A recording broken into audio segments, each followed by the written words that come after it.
Japan and the United States can play a role in peace and stability in the Asia Pacific, but this role should not be used for strategic encirclement of our close neighbor, China.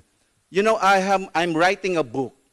China and the Philippines lived very peacefully for more than 1,000 years until Spain colonized us, until America colonized us, until Japan colonized us.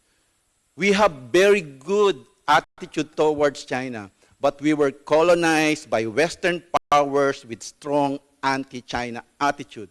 And now we're having that attitude too.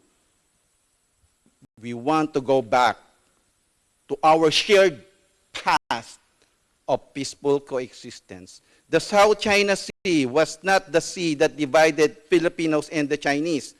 The South China Sea was the source of our connection, the source of our shared history, the source of our shared experiences.